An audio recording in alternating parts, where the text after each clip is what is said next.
नए एवं पुराने गाने सुनने के लिए बबलू कुशाम के यूट्यूब चैनल को सब्सक्राइब करें।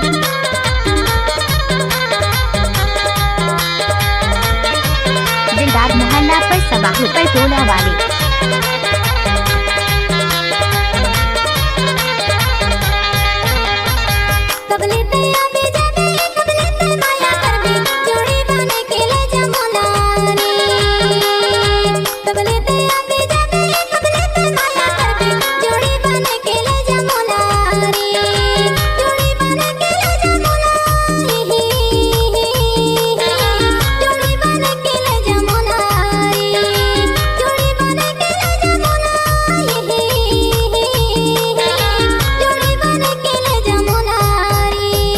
जिंदगी लगे से जिथा नहीं है ठिकाना नोनी कैसे बताओ भाई तोला वो।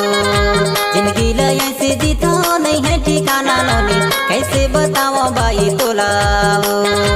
कैसे बताओ भाई तोला हे कैसे बताओ नोनी तोला वो। कैसे बताओ भाई तोला हे कैसे बताओ नोनी तोला वो।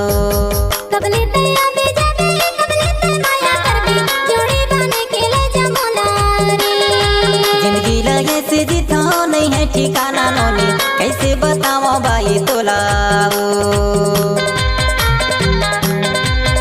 बबलू कुशाम का मोबाइल नंबर 6261492209।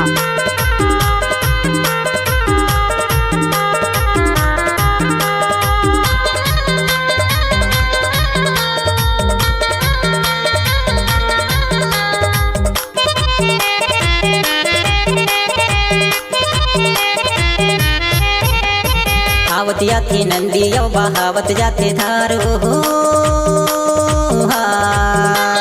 काटत जाता जिंदगी ला लगावत जाता पार हो।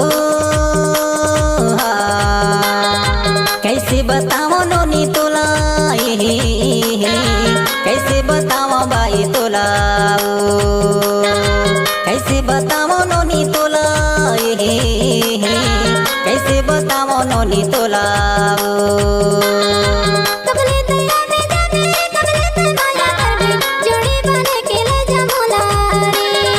जिंदगी लगे से जिथा नहीं है ठिकाना नोनी कैसे बताओ भाई तोला वो। डीजे बबलू कुशाम का मिक्स किया हुआ गाना पर सबाहू पर टोला वाले मोबाइल नंबर 6261492209।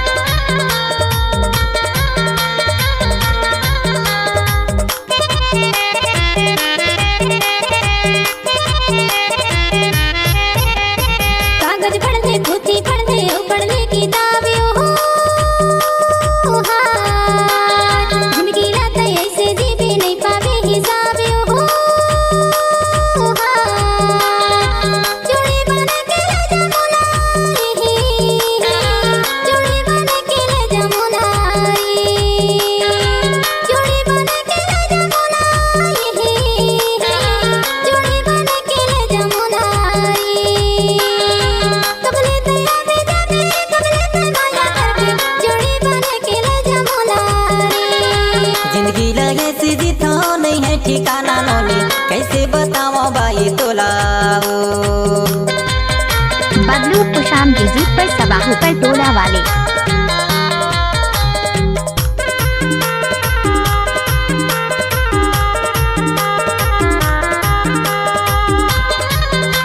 आपने तो नाम सुना ही होगा बबलू कुशाम पर सबाहू पर टोला वाले।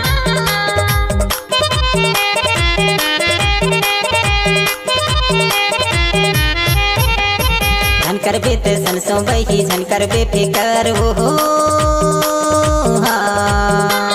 डोलियो बाराती लेके आऊं तोरे घर हो।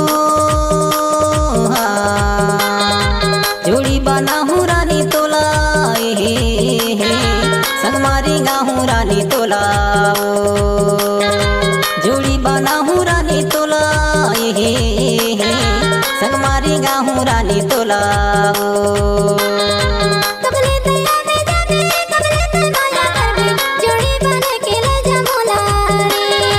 जिंदगी लगे से जीता नहीं है ठिकाना नोनी कैसे बताओ बाई तोला कबले तैया पे जाने कबले ते माया करबे जोड़ी बने के ले जा मोला रे। जिंदगी लगे से जीता नहीं है नए ठिकाना एवं पुरानी नोनी गीत कैसे सुनने के बताओ लिए बाई हमारे तोला चैनल को सब्सक्राइब करें।